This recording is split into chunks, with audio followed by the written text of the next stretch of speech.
Tu n'es pas né pour vivre dans la stagnation. En toi, il y a une force qui ne s'éveille que lorsque tu te mets en mouvement, même sans entrain, même sans motivation. Remettre à plus tard est facile. Trouver des excuses est facile. Mais chaque fois que tu repousses, ton avenir s'éloigne. Regarde autour de toi. Combien de personnes intelligentes, pleines de potentiel, restent prisonnières des mêmes peurs, des mêmes routines, tournant en rond. Ce n'est pas un manque de capacité, c'est un manque de direction et de courage pour agir. Les stoïciens le savaient déjà. Ils avaient compris que le plus grand champ de bataille est intérieur, et c'est pourquoi ils entraînaient leur esprit chaque jour, avançant même lorsque la motivation manquait.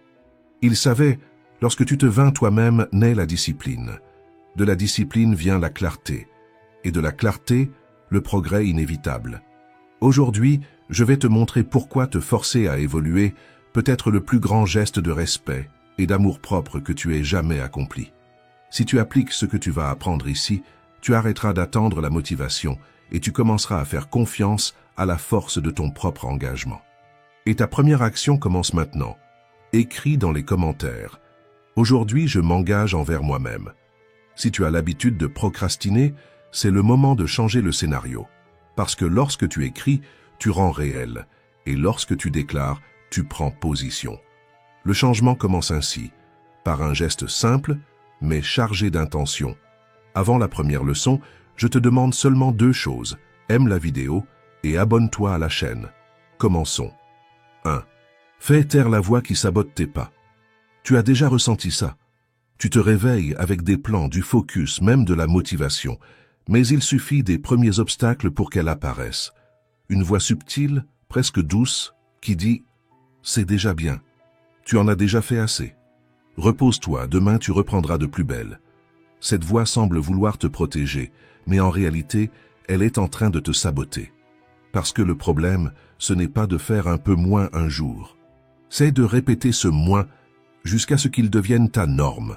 Et ta norme devient ton destin.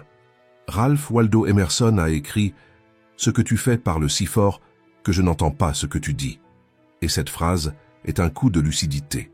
Parce que tu peux dire que tu veux réussir. Mais si tu agis comme quelqu'un qui fuit l'effort, qu'est-ce que ta vie est en train de dire? La tentation de faire moins est comme une fissure dans un barrage.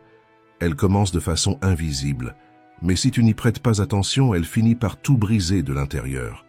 Et ce qui s'effondre, ce n'est pas seulement ta productivité, c'est ta confiance, ta discipline, ton respect de toi-même. William James, père de la psychologie moderne, a dit « Ce sont les petites décisions quotidiennes qui construisent notre force. Et tu sais pourquoi?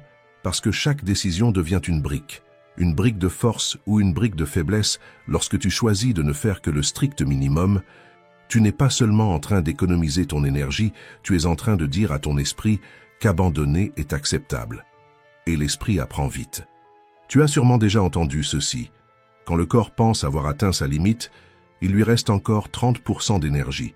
C'est vrai, mais celui qui abandonne le premier, c'est l'esprit. Il te met à l'épreuve tout le temps. Est-ce qu'il va tenir? Est-ce qu'elle va s'arrêter maintenant? Et chaque fois que tu vas un peu plus loin, même fatigué, même dans le doute, tu envoies un message clair. C'est moi qui commande. Je continue, je grandis. Le stoïcisme nous enseigne que tu ne contrôles pas les résultats, mais tu contrôles ton effort. Et cet effort n'a pas besoin d'être grandiose, il doit être sincère, authentique et aligné avec la personne que tu veux devenir. Parce que chaque petite action, chaque choix de continuer quand il serait plus facile de s'arrêter, construit la base de ton identité. Le monde ne voit peut-être pas ce que tu es en train de faire, mais toi, tu le sais, et c'est ce qui compte le plus. Alors, la prochaine fois que cette voix surgira en disant « pas aujourd'hui », réponds avec présence. Aujourd'hui, oui, parce que c'est justement quand c'est difficile que ça compte le plus. La pratique stoïque d'aujourd'hui est simple, mais puissante. À un moment de ta journée, lorsque tu penseras à t'arrêter, fais un pas de plus. Une ligne de plus, une tâche de plus, une décision courageuse de plus, juste une, et vois ce qui change. Tu n'es pas ici pour vivre en mode minimum, tu es ici pour construire une vie extraordinaire. Et la vie extraordinaire ne naît pas du confort. Elle naît du courage de faire ce que la majorité évite. 2. Romps avec le schéma qui vole ta force. As-tu déjà remarqué comment la plupart des gens se réveillent en pilote automatique? Se réveiller est un miracle que beaucoup traitent comme une simple routine. Le corps se lève, mais l'esprit continue de dormir. Que la journée commence exactement comme toujours, avec les mêmes pressions, les mêmes répétitions et les mêmes douleurs qui étaient déjà là hier et qui continuent de commander aujourd'hui. Mais il existe un moment sacré, juste au début de la journée, où un choix se fait en silence. Soit tu répètes tout ce qui t'a maintenu prisonnier, soit tu commences enfin à te libérer. Marc Aurèle disait « Quand tu te lèves le matin, pense au privilège précieux que c'est d'être en vie, de respirer, de penser, de ressentir, d'aimer. » Et pourtant, il y a des gens qui gaspillent ce privilège parce qu'ils pensent que demain sera plus facile. Mais il ne le sera pas. Tu dis que tu veux changer, mais tu agis comme quelqu'un qui veut seulement survivre. Tu passes ta vie à attendre que le courage frappe à ta porte. Mais le courage n'arrive pas tout près. Le courage se construit, un pas après l'autre, et un petit pas compte aussi. Personne ne change par accident. Changer est un choix, et ce choix se fait aujourd'hui. Pas quand tu auras du temps, pas quand la peur sera partie, pas quand tout sera calme, c'est maintenant, même au milieu du chaos. Et tu sais ce qui te sabote le plus? La comparaison. Tu te mesures au progrès des autres, comme si ta vie était une course déjà commencée avec du retard. Mais laisse-moi te rappeler ceci. Personne ne porte les mêmes fardeaux, ni ne marche sur le même terrain. Alors arrête d'utiliser le chemin des autres comme règle pour le tien. Chaque fois que tu te distrais, que tu te juges ou que tu te repousses à plus tard, tu nourris la voix qui t'affaiblit le plus, celle de l'intérieur, celle qui dit « pas aujourd'hui ».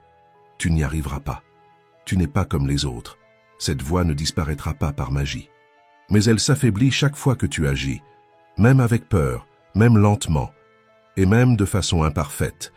Imagine qu'à l'intérieur de ton esprit, il y ait un feu de camp. Chaque répétition inconsciente jette de la cendre. Chaque action consciente jette du bois. Soit tu laisses ta clarté s'éteindre, soit tu rallumes la force qui existe en toi. Alors, n'attends pas d'être prêt. Respire et fais ce que tu peux.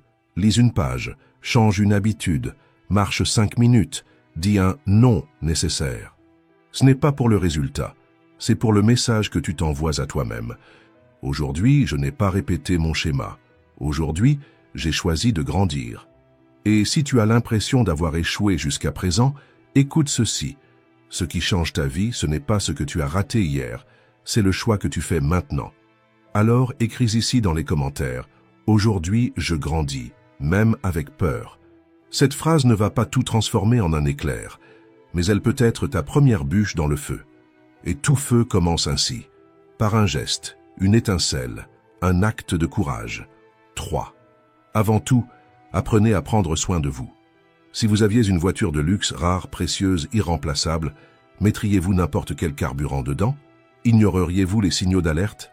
Ou la laisseriez-vous se briser par manque de soins? Comprenez maintenant, cette voiture, c'est vous. Votre corps et votre esprit sont le seul véhicule qui vous accompagnera jusqu'à la fin. Si vous n'en prenez pas soin, si vous ignorez les signes, un jour, ils vous le feront payer. Et parfois, la facture est lourde. Anxiété, épuisement, vide, maladies qui ne surgissent pas soudainement, mais qui se développent dans l'abandon quotidien de soi. Chaque jour que vous passez à simplement réagir au monde, sans vous tourner vers l'intérieur, c'est un morceau de votre vie qui s'écoule sans laisser de racines. Mais pourquoi est-il si difficile de se donner la priorité?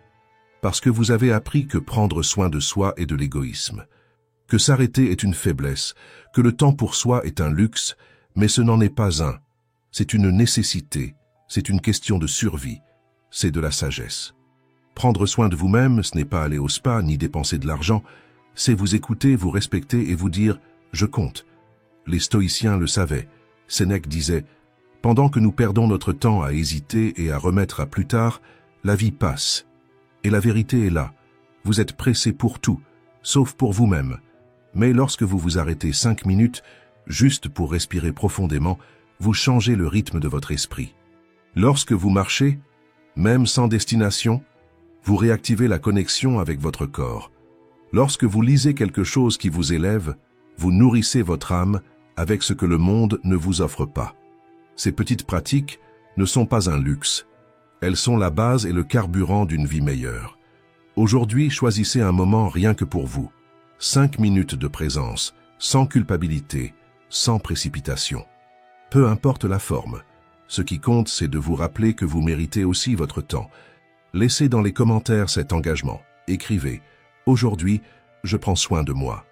Parce que personne ne vivra cette vie à votre place et que la meilleure version de votre voyage ne commence que lorsque vous cessez de vous abandonner et que vous commencez enfin à vous nourrir de l'intérieur. 4. Forgez des habitudes qui vous maintiennent à votre apogée. Avez-vous déjà commencé quelque chose avec enthousiasme puis arrêté? Peut-être un instrument, une langue, un projet ou même la salle de sport. Au début, vous étiez motivé, les premiers jours semblaient faciles. Mais ensuite, la routine s'est installée, l'enthousiasme a disparu. Et tout cela est resté oublié dans un coin de la maison ou de la mémoire. Ce n'est pas arrivé parce que vous êtes faible. C'est arrivé parce que la motivation est une émotion passagère. Ce qui soutient réellement la transformation, ce n'est pas l'enthousiasme, c'est l'habitude.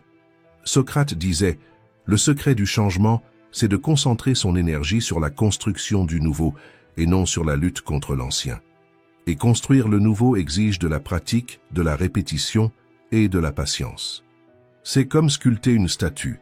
Vous ne voyez pas la différence au premier coup, mais vous continuez en ayant confiance dans le processus. Les études montrent que presque la moitié de ce que nous faisons chaque jour est automatique. Autrement dit, votre vie est en grande partie le reflet des habitudes que vous répétez et non de la force de volonté que vous ressentez. Et voici la clé. Si vous créez des routines qui travaillent en votre faveur, vous n'aurez plus besoin de vous forcer chaque matin. L'habitude vous entraîne, l'environnement vous soutient, l'identité se façonne. L'habitude est une construction, et toute construction rencontre des failles. Il y aura des jours où vous oublierez, où vous tomberez, où vous répéterez l'ancien schéma. Mais ce n'est pas la fin, c'est une partie du chemin. L'erreur ne devient un échec que si vous abandonnez. Carl Jung disait « Ce à quoi vous résistez persiste.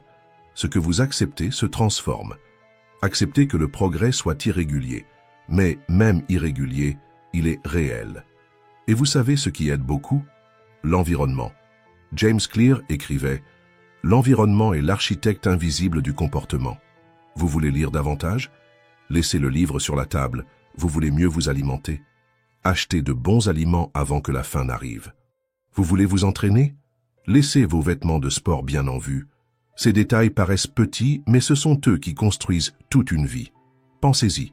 Vos habitudes sont les briques invisibles qui soutiennent la maison de votre identité. Il ne s'agit pas seulement de faire de nouvelles choses, mais de devenir quelqu'un de nouveau. Quand vous dites « je lis, je m'entraîne, je prends soin de moi », cela cesse d'être une tâche et devient une partie de qui vous êtes. La pratique stoïcienne d'aujourd'hui est simple. Choisissez une petite habitude qui représente la personne que vous voulez devenir et commencez aujourd'hui. Juste 2 minutes, sans pression, uniquement de la constance. Et si cela a touché quelque chose en vous, écrivez dans les commentaires. Aujourd'hui, je commence à construire qui je veux être. Cette phrase ne consiste pas à tout faire parfaitement, mais à décider de ne pas arrêter. Car les bonnes habitudes ne changent pas seulement votre routine. Elles changent votre identité. 5. Pas à pas, l'impossible devient réel. Parfois, tout semble trop grand. Le chemin long, l'objectif lointain et la volonté petite. Tu regardes tout ce que tu veux changer et tu penses « Comment vais-je y arriver ?» Mais laisse-moi te poser une question. Peux-tu lire 10 pages par jour? Cela paraît peu, presque insignifiant. Mais à la fin d'une année, cela représente plus de 12 livres. Et c'est cela que les gens oublient. Ce n'est pas le beaucoup qui transforme, c'est le peu, fait toujours. Tony Robbins disait « Ce n'est pas ce que nous faisons de temps en temps qui façonne nos vies, mais ce que nous faisons de manière constante. » Les stoïciens l'enseignaient depuis des siècles. Marc Aurèle écrivait « Cesse d'attendre demain, fais maintenant ce qu'il est possible de faire avec ce que tu as. » Le problème, c'est que nous vivons dans l'addiction du « tout ou rien ». Nous voulons le corps idéal, mais nous n'acceptons pas l'entraînement d'aujourd'hui. Nous voulons apprendre vite, mais nous ignorons le premier cours. Nous voulons changer de vie, mais nous méprisons le premier pas. Et ainsi, nous n'échouons pas par manque de talent. Nous échouons par mépris du petit. Imagine une goutte d'eau seule. Elle semble fragile, Mais en tombant chaque jour au même endroit, elle perce la pierre. Voilà le pouvoir de la constance. Ce qui semble lent est en réalité imbattable. Et il y a plus. Ces petites actions construisent quelque chose d'encore plus grand que le résultat. Elles construisent ton caractère. Chaque choix discipliné, chaque acte d'effort, chaque pas fait même sans envie, renforce ton identité. Tu cesses d'être quelqu'un qui rêve et tu deviens quelqu'un qui agit. 6.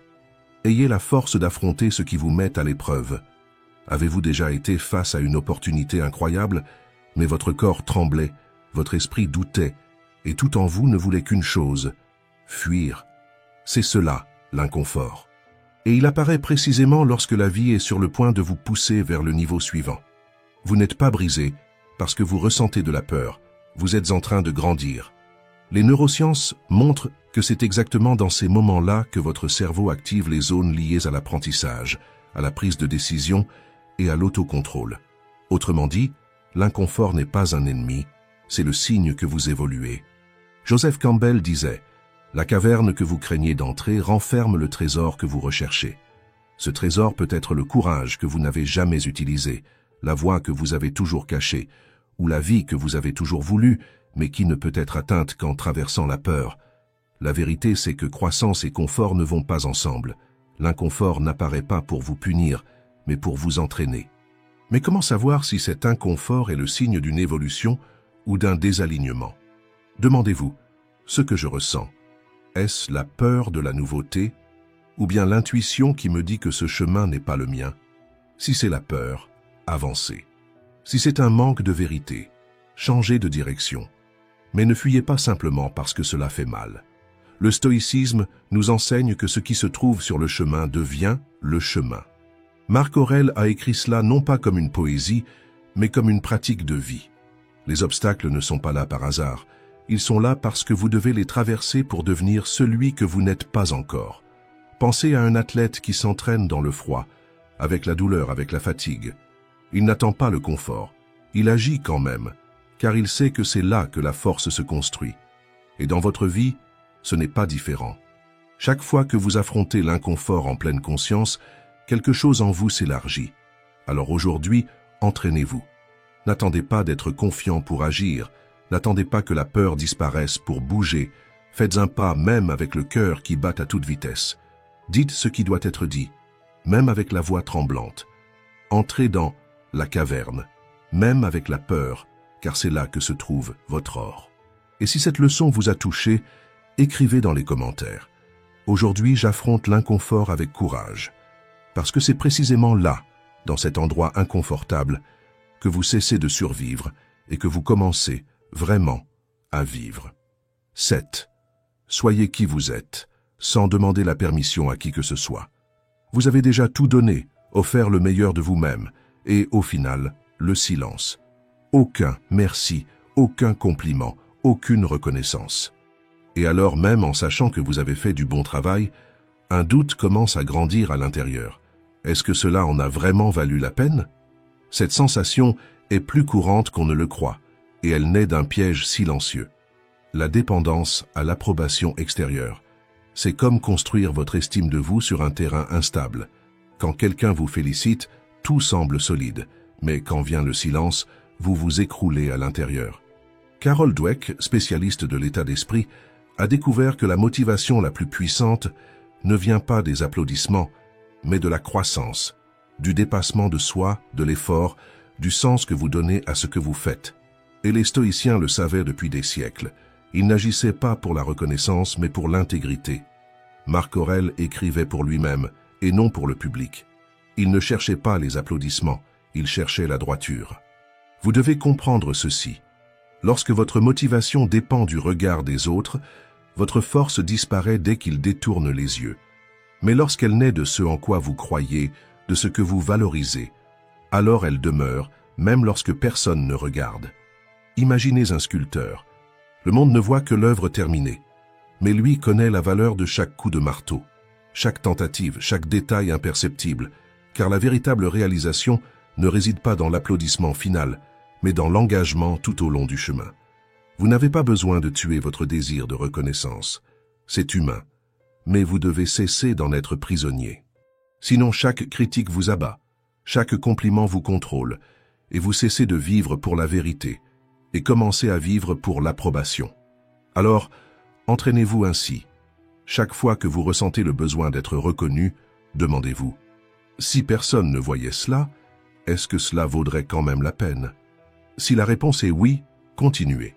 Si c'est non, revoyez votre direction. Et aujourd'hui, faites un petit exercice stoïcien. Célébrez quelque chose que vous seul avez vu. Cela peut être une tâche que vous avez accomplie, une conversation que vous avez menée avec calme, ou une pensée que vous avez réussi à transformer. Reconnaissez-le simplement, car personne n'a besoin de le voir pour que cela ait de la valeur. Et la plus grande valeur est de savoir, au fond de vous, que vous avez agi avec courage, intention et vérité. Parce que la vraie paix ne vit pas sur la scène, elle vit dans le cœur de celui qui agit avec un but, même lorsque personne ne le regarde. 8. Corps fort, vie inébranlable. Construisez votre base. Vous est-il déjà arrivé de vous réveiller en vous sentant lourd, irritable, sans énergie, avec l'esprit embrouillé et le corps réclamant du repos, même après une nuit de sommeil? Ce n'est pas normal, c'est un avertissement. Votre corps parle. Et la question est, l'écoutez-vous? Beaucoup de gens ignorent ce signal. Ils continuent en forçant avec du café, des médicaments et des distractions. Mais tôt ou tard, le corps réclame son dû. Et lorsqu'il le fait, l'esprit paie aussi. La vérité est simple et brutale. Sans santé physique, votre clarté, votre discipline et même votre estime de vous s'effondrent. Hippocrate disait « La guérison réside dans le soin du corps, chaque jour. » Parce qu'il n'existe pas d'esprit fort dans un corps négligé. Vous n'avez pas besoin de devenir athlète, ni de suivre des régimes extrêmes, mais vous devez cesser de traiter votre corps comme s'il était jetable.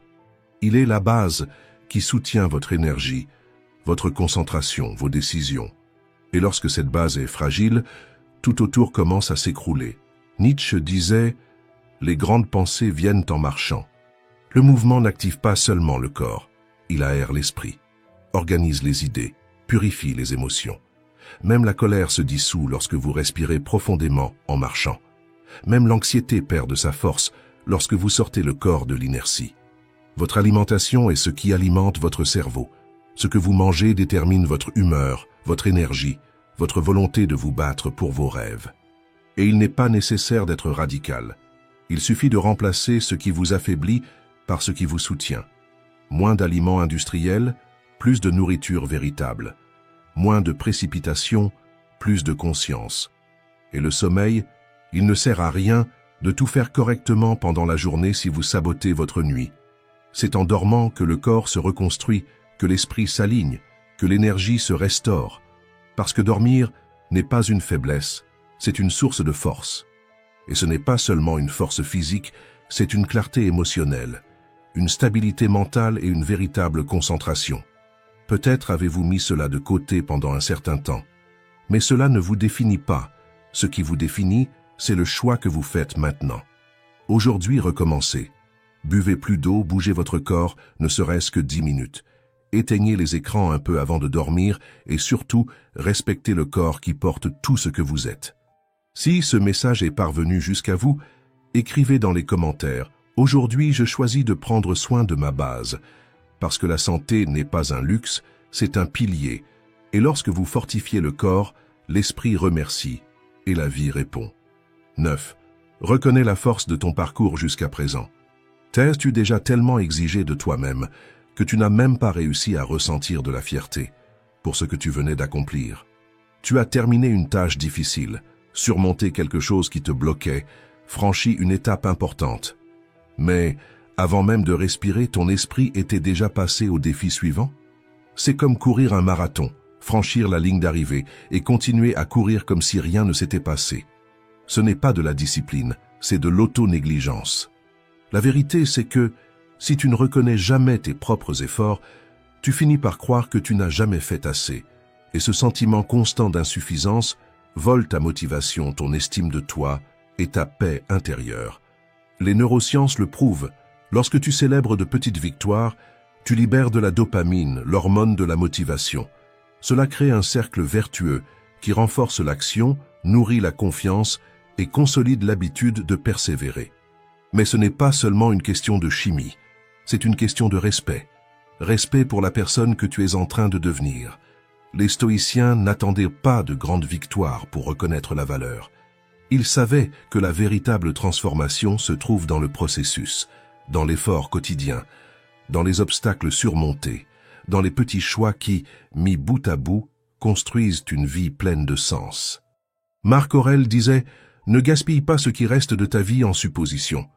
Et parfois, la plus grande supposition que nous faisons, c'est de croire que nous ne sommes toujours pas assez bons, même après avoir remporté des batailles qui, autrefois, semblaient impossibles. Alors aujourd'hui, interromps le cycle de cette exigence silencieuse.